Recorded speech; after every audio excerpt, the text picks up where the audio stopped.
Bonjour, si vous regardez cette vidéo, c'est que vous êtes tombé sur ma chaîne Les Lectures de Hanse Wanderlust. Alors vous me direz qui est cette petite nouvelle qui a atterri sur YouTube. Eh bien je suis Anne-Sophie. J'ai toujours été passionnée de lecture, mais j'ai décidé du coup de créer ma chaîne YouTube. Je vous dirai en deuxième question pourquoi. J'ai toujours aimé les livres, mais j'ai jamais donné le temps nécessaire pour entretenir cette passion et pouvoir en parler autour de moi. Voilà, donc l'année 2001 a été une année assez chargée, je pense, pour tout le monde, donc j'ai décidé de sauter le pas, de prendre du temps pour moi et de donner beaucoup plus de temps à la lecture parce qu'elle le mérite bien et que ça fait beaucoup de bien. Voilà. Donc, qui suis-je? J'ai des petites notes. J'ai un compte Instagram, donc Hanse Wanderlust, j'ai pas énormément d'abonnés. Je fais des chroniques sur Instagram et j'ai aussi un blog Squarespace depuis septembre 2020 pour faire des chroniques et avoir un catalogue de chroniques. Donc quand on me pose des questions, ça arrive sur Instagram. Au moins il y a un catalogue de chroniques avec quelque chose d'assez pratique à consulter sur Instagram. Il faut rechercher, donc c'est pas... Je voulais faire un blog Squarespace pour que ce soit quand même assez carré. Voilà, et puis j'ai décidé de créer ma chaîne YouTube. Alors vous me direz, pourquoi?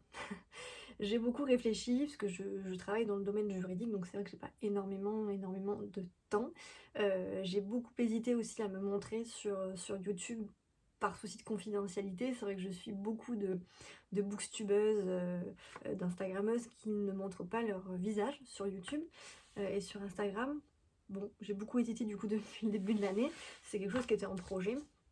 Et j'ai décidé de me lancer, du coup, de me dire allez, bon, on lance le tout, je vous plais ou je vous plais pas, tant pis, mais au moins je donne tout, voilà.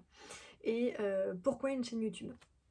C'est assez facile à répondre, c'est vrai que j'ai déjà beaucoup été influencée par beaucoup de booktubeuses, d'instagrammeuses, qui m'ont fait découvrir énormément de livres, donc je me suis dit pourquoi pas moi? C'est hyper inspirant, j'ai mes propres registres de lecture et ces personnes-là, ces filles-là m'ont élargi les horizons, ils m'ont fait découvrir énormément de bouquins, même de BD et de mangas et je suis pas attirée par ces univers à la base, donc enfin, j'ai trouvé ça énorme, le potentiel d'échange, d'ouverture, moi je trouve ça super, voilà. Pourvu qu'il y ait de la bienveillance, voilà, et je trouve ça super cool. La deuxième raison, c'est que mes chroniques, ok, j'essaie en tapant, de faire retranscrire l'émotion que le roman m'a procuré, pourquoi j'ai lu, ce que j'ai aimé ou pas, mais c'est vrai que j'arrive plus, je pense, à faire passer d'émotions quand je prête un livre à mon compagnon, à mes parents ou à mes amis. C'est vrai que c'est beaucoup plus facile de faire ressentir l'émotion. Ils voient exactement quel a été mon ressenti en direct live, et c'est vrai que ça les influence beaucoup plus qu'une chronique écrite. Voilà, donc je me suis dit pourquoi pas vous donner mes réactions sur YouTube, voilà, tous les gens intéressés. Voilà. Donc, qu'est-ce que je vais faire sur cette chaîne YouTube? Comment je vais présenter? Quel va être le contenu? J'ai prévu de faire pour l'instant que des updates lecture, donc toutes les semaines, pour vous présenter 5 bouquins, pourquoi pas, soit mes lectures en cours, soit des lectures passées qui ont été marquantes pour moi, ou certaines que j'ai abandonnées, enfin ça va être majoritairement positif, voilà. Pas de vlog, parce que je pense que j'ai pas encore un rythme de lecture assez important pour vous me filmer quotidiennement et vous parler de ma vie quotidiennement, donc je pense que des updates lecture, ça vous suffira amplement, voilà. Les thématiques, puisque c'est important que vous sachiez quelle thématique je vais aborder, quel genre littéraire j'affectionne particulièrement pour que vous disiez je la suis ou next. Voilà. Principalement, ça va être du fantastique fantasy. Voilà, c'est mon genre de prédilection. Voilà, j'adore, ça me permet de m'évader, donc fantastique fantasy, ça c'est sûr. Le deuxième thème que j'affectionne beaucoup sont les comédies romantiques, pardon, les feel good, parce que ça me donne du peps. Qui n'aime pas les histoires d'amour? Donc les comédies romantiques, les feel good, je vais en avoir pas mal à vous présenter et c'est l'un de mes thèmes préférés. Le troisième thème de lecture, ça va être les cozy murder ou les cozy mystery. Je ne suis pas fan du tout de policiers, j'en ai lu beaucoup quand j'étais jeune, mais c'est pas du tout mon thème, mon domaine favori de lecture. Donc ce que j'ai par contre découvert depuis une petite année, c'est les cozy murder, les cozy mystery, comme Agatha Raisin par exemple. Donc c'est vraiment du policier très light, très allégé. c'est même pas du policier au sens strict, mais on a quand même une enquête, tout souvent c'est dans le cadre d'une saga, et c'est quelque chose où on suit la vie des personnages, c'est très allégé, donc très facile à lire, et donc c'est vrai que j'ai découvert ça et j'ai tout de suite, c'est ma meilleure amie qui m'a fait découvrir notamment Agatha Raisin, et j'ai suite tombée amoureuse, c'est super je trouve, voilà. Donc voilà les 3 thèmes, fantastique fantasy, comédie romantique feel good, cozy murder, cozy mystery. Voilà, donc si vous aimez ce genre-là, vous pourrez continuer à me regarder, je l'espère, toujours en mettant un petit pouce sur cette vidéo pour m'inciter à continuer si vous pouvez. J'aborderai également, je pense, tout ce qui est BD, manga, parce que c'est pareil, c'est pas quelque chose que je lis depuis que je suis jeune. J'ai jamais été sensibilisée au monde de la BD et au manga, et je suis pas toujours sensible au graphisme, c'est ce qui me pose problème. Mais j'ai décidé de... c'est surtout suite à l'avis de beaucoup de booktubeuses hein, qui présentaient leur BD ou leur manga coup de cœur que j'en ai acheté progressivement, des romans graphiques, etc. Et donc je me suis dit pourquoi ne pas en parler accessoirement. À chaque fois que j'aurais eu un roman graphique ou une BD super coup de cœur, et ben j'en parlerai aussi. Voilà. Aujourd'hui, je vais justement vous présenter 3 romans qui vont toucher les thèmes que je vous ai présentés, fantastique, comédie et cozy murder. Comme ça, vous aurez un petit peu une idée de mes goûts littéraires et vous saurez si jamais vous avez envie de me suivre ou pas. Voilà. Donc le premier livre, qui est un roman fantastique fantasy, ce sont Les Arcanes d'Emra, donc le tome 1 de cette magnifique trilogie des éditions Inceptio, écrit par Elina Heusi. Alors il faut savoir que je suis fan des éditions Inceptio, j'ai même pris un abonnement annuel dans cette maison d'édition, et ils ont plusieurs rubriques aussi, dont littérature de l'imaginaire, fantastique. Voilà. Donc il y a beaucoup de sagas dont je vais vous parler, j'étais pas toutes découvertes bien sûr, mais il y a beaucoup de romans de chez Inceptio Édition qui sont juste magiques. Je pense que là, le travail rédactionnel et éditorial est fou, donc j'adore.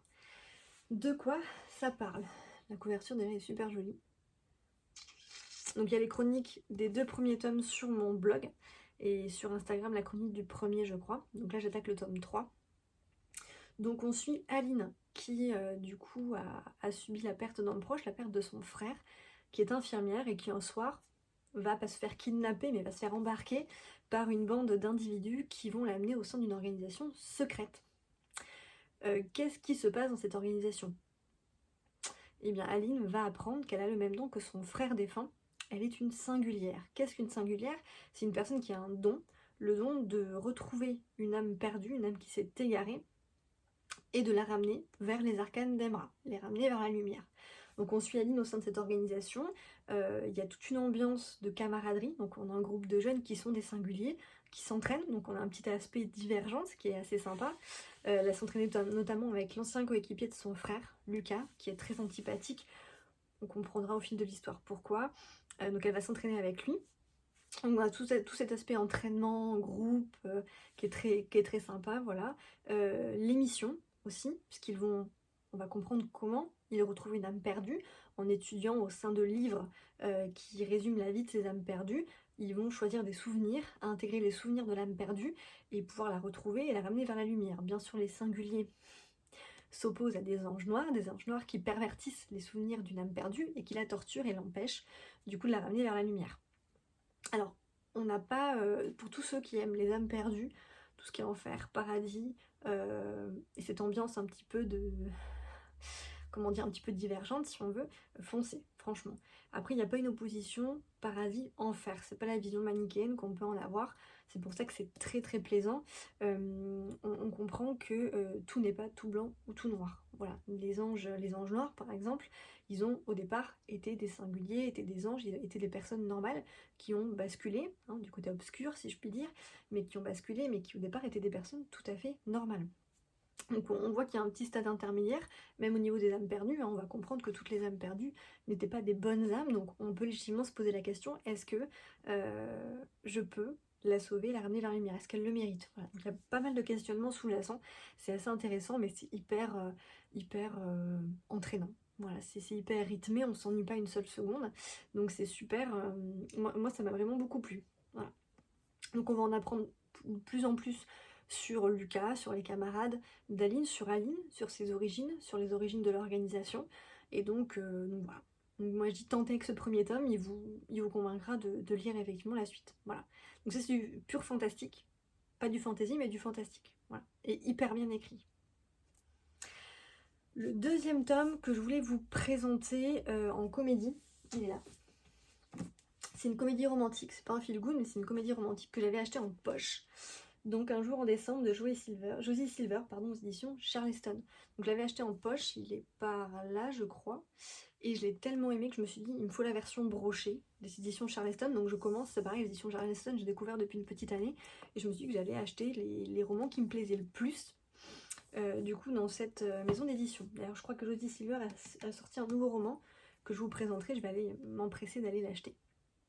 Donc c'est une comédie romantique, c'est une histoire d'amour, mais je dirais c'est THE histoire d'amour, c'est l'histoire d'amour. Souvent quand je lis une histoire d'amour, je suis emballée, une petite histoire d'amour, c'est sympa, ça donne du baume au cœur, mais là c'est juste que ça, c'est un déferlement d'émotions, enfin, pour moi c'était fou, voilà, j'ai pleuré à de nombreux passages et la fin j'ai pleuré aussi. C'est pour moi la comédie romantique de base. J'en ai lu d'autres que je vous présenterai. Pour le mois de décembre, qu'est-ce que j'avais lu? Les étoiles blérillent plus fort en hiver. J'en ai lu d'autres, enfin les classiques quoi, dont on entend parler sur Instagram et tout, mais celle-là, c'est pour moi la comédie romantique. Tout est à la fois réaliste, profond et dramatique et avec la fin qu'on attend. Voilà. Donc l'histoire, je pense que tout le monde connaît cette histoire. Elle a été diffusée sur les réseaux sociaux, enfin un nombre de fois incalculable, avec des avis positifs, mais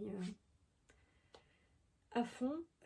Du coup, Laurie est dans un bus un soir et elle voit à travers la vitre du bus un inconnu et c'est le coup de foudre.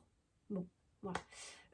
Lui, il semble avoir également eu une petite accroche avec elle, mais aucun, pendant l'arrêt du bus, n'ose faire le pas de monter dans le bus ou d'en descendre. Il le regrette beaucoup. Donc, notre héroïne, Laurie, va rechercher pendant une petite année cet homme-là. Et on va découvrir qu'en fait, elle est colocataire avec sa meilleure amie. Un soir, sa meilleure amie revient avec l'homme qu'elle présente comme étant le bon. C'est ce fameux jeune homme. Voilà.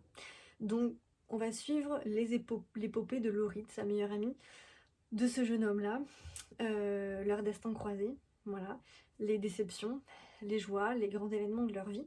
Et on va les suivre, je crois, sur plus d'une dizaine d'années. 10 ans de chassés croisés, de déchirures, de retrouvailles et d'occasions manquées commence alors pour Laurie et Jack. Donc ça a été traduit en 30 langues, c'est un roman poignant. Voilà, à la fois sur l'amitié, puisqu'il y a la relation entre Laurie et sa meilleure amie, sur l'amour, sur les choix que l'on fait, les choix qui nous déterminent, qui déterminent ce que va devenir notre vie, les secondes chances. Donc franchement c'est hyper poignant. Enfin, honnêtement, au niveau des émotions, c'est quelque chose qui prend aux tripes. Enfin moi c'est la comédie romantique la plus fabuleuse que j'ai pu lire. Voilà, donc je vais continuer à suivre cet auteur, donc aux éditions Charleston. Voilà. Troisième bouquin pour la troisième catégorie, le Cozy Murder ou le Cozy Mystery. Alors, le bouquin, malheureusement en question, je l'ai prêté à ma maman, donc je vais vous présenter l'affiche d'un côté ou de l'autre. C'est Meurtre et pépites de chocolat. Voilà. Donc, de Jen Flunk, je crois, vous le verrez affiché sur le livre. Donc, je l'ai reçu dans le cadre d'une... Je connaissais pas du tout. Et Babelio a fait une masse critique privilégiée. J'ai postulé et je l'ai gagné. Donc je l'ai reçu gratuitement de la part de Babelio et des éditions Le Cherche Midi, que je remercie beaucoup parce que c'était une super bonne découverte. Moi qui avais découvert le genre Cozy Murder, Cozy Mystery l'année dernière avec les Agatha Raisin, là j'ai découvert une autre saga, parce que c'est une saga dans le genre Cozy Murder, Cozy Mystery. Donc les 2 premiers tomes de la saga sont sortis.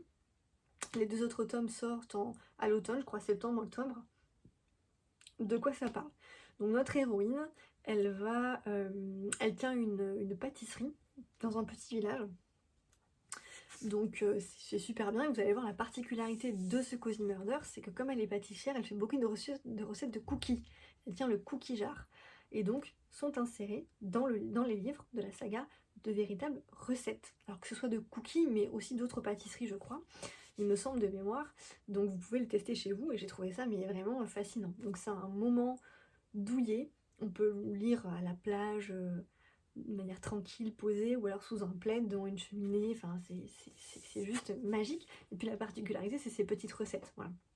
Alors pourquoi Cozy Murder? Justement il va y avoir des meurtres dans cette saga et donc notre héroïne va travailler de concert avec le mari de sa sœur qui est enquêteur dans ce petit village. Donc elle va l'aider à résoudre effectivement les enquêtes. Donc les points positifs, c'est que ça se lit hyper facilement, c'est hyper agréable, c'est hyper douillet, et puis c'est un policier allégé, donc il n'y a pas un milliard de prénoms à retenir. Il y a une enquête, moi j'ai pas deviné le meurtrier, mais c'est plutôt très très bien fait. Et puis on a une relation entre les personnages qui va se développer, on va les voir évoluer, et ce sur plusieurs tomes. Moi j'adore les sagas, donc franchement ça réunissait tous les éléments. Voilà. Le seul côté un petit peu négatif que j'ai trouvé, c'est ce que j'ai mis dans mes chroniques, c'est que elle intervient vachement au niveau de l'enquête, notre héroïne, parce qu'elle a des prédispositions, elle arrive à faire des déductions, etc. Mais c'est vrai que je trouvais que on la mettait sur les scènes de crime un peu trop facilement, sachant que c'est une simple pâtissière, elle n'a pas sa carte de policier, donc je trouvais que c'était un peu trop facile. Mais sinon, j'adore cette héroïne. Enfin, c'est pour moi un Cozy Murder parfait, donc je vous le conseille vraiment. Les 2 premiers tomes sont sortis, donc moi je vais me procurer Meurtre et Charlotte aux fraises. Et j'attendrai la rentrée pour les 2 autres tomes qui donnent vraiment beaucoup envie. Voilà. Donc c'est léger, c'est pas prise de tête, mais en même temps il y a une petite enquête, donc un petit rythme soutenu, et puis comme ça c'est pas quelque chose de plat du tout, c'est très très bien rythmé. Voilà. Donc voilà, je suis ravie de vous avoir fait découvrir ces 3 petits romans dans les thèmes fantastiques, comédie et Cozy Murder. J'essaierai de varier un petit peu, hein. Il peut y avoir d'autres thèmes, voilà, je ne vais pas rester classiquement dans ces catégories, mais il n'empêche que ce sont mes catégories de prédilection, donc si jamais vous continuez à me suivre, et ben c'est ce dont je parlerai en priorité. Voilà. J'espère que cette vidéo vous aura plu, que vous serez beaucoup à la suivre, à la repartager. N'oubliez pas de me mettre un pouce pour m'encourager, de me mettre des commentaires pour me dire ce que vous en avez pensé, ce que vous avez pensé des lectures. Si vous avez des lectures dans le même genre à me conseiller, moi je suis tout à fait preneuse. Si du coup je vois que l'engouement est là, je continuerai, sinon j'arrêterai. Voilà, j'ai besoin d'un petit peu de motivation, j'ai beaucoup hésité à faire cette première vidéo. Donc j'espère que vous serez au rendez-vous. Et puis j'ai 1 milliard d'autres romans à vous présenter.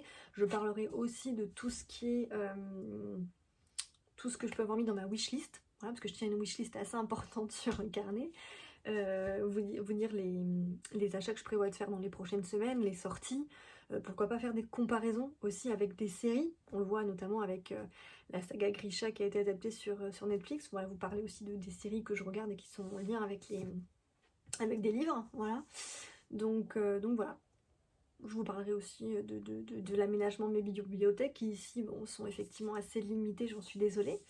J'ai essayé de les aménager pour que ce soit un petit peu plaisant, vous présenter des beaux ouvrages, des maisons classement par maison d'édition pour vous les présenter, les BD et les mangas. Donc puis là c'est une bibliothèque de fortune qui a été aménagée pour pouvoir piocher dedans. Donc je vous présenterai mes coups de cœur, déjà lus, mes lectures à venir, les achats que j'ai repérés, les sorties du moment, les séries, les petits objets en lien, pourquoi pas avec la lecture que je peux acheter.